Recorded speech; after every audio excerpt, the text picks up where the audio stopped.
Subscribe now and press the bell icon. Never miss an update.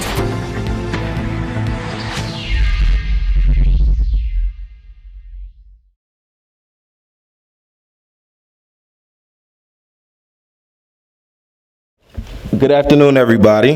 My name is George Mombrun. I am a senior director at Integrity House, and I'll be continuing the conversation regarding integrated whole person treatment with the TC, specifically at Integrity House, and I'll be focusing on the diversification of the behavioral health therapy approach within the TC. So just to give everybody a bit of context, Bob touched on it a bit earlier. Integrity was started in 1968. Our founder, Dave Kerr, was a parole officer in the state of New Jersey who identified that substance abuse and addiction was rampant on his caseload of parolees. So Dave had a bright idea. He wanted to start a small social group where the parolees on his caseload could come, be in a positive environment, hold each other accountable, support one another, and essentially just stay out of trouble.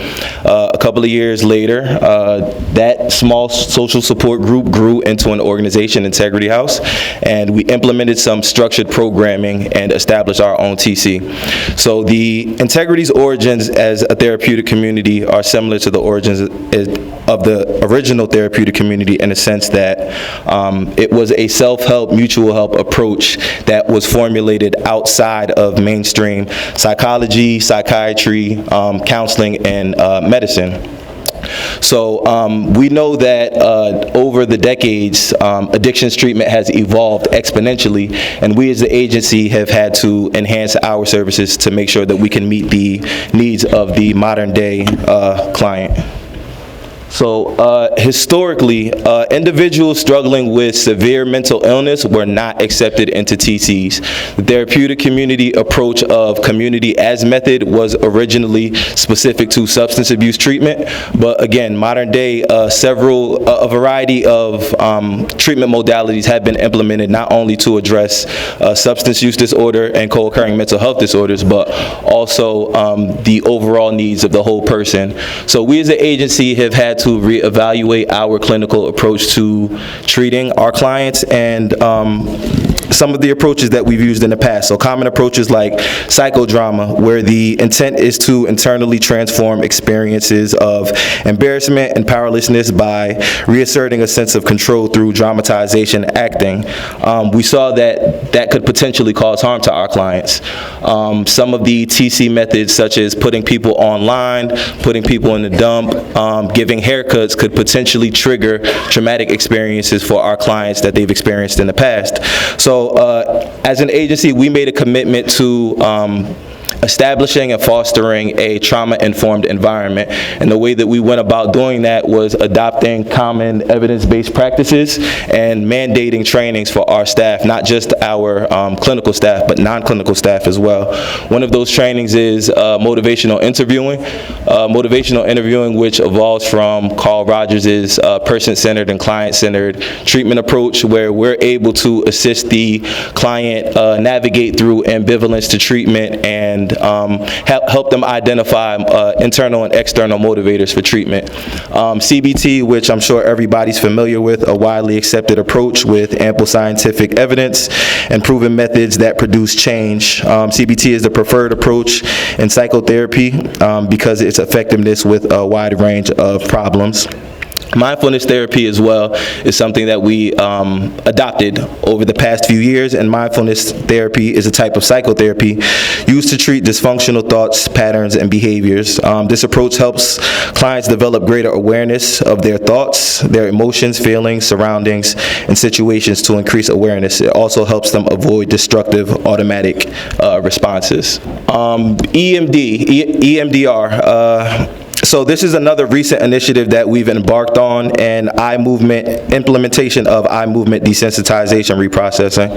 So as I mentioned earlier, the diversity of the population that we serve and a developing body of TC-related research shows that the modern day client is coming to us with much more complex social and psychological problems than they were in the past, including severe trauma.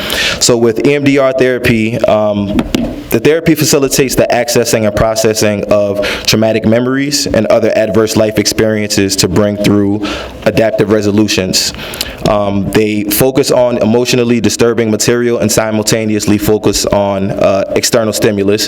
So this can be tactile tapping of the shoulders, tactile tapping of the knees, or bilateral movements with the hands.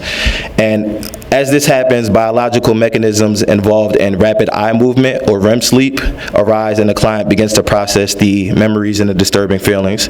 After successful EMDR treatment, there should be affective distress relief, negative beliefs should be reformulated, and physiological arousal should be reduced. So there's been so much research with EMDR recently that it's been acknowledged as an effective treatment for traumatic experiences and disturbing experiences by the APA, the American Psychiatry Association, the WHO, World Health Organization, and also the United States Department of Defense, and they've done a number of studies on soldiers who've reported trauma and have been diagnosed with PTSD. This is dialectical behavioral therapy and 12-step facilitation. This is another integrative strategy utilized at our agency. DBT, which comes from the School of Cognitive Behavioral Therapy, is effective in treating borderline personality disorder, self-harm, suicidal behaviors, PTSD, substance use disorder, of course, eating disorders, depression, and anxiety.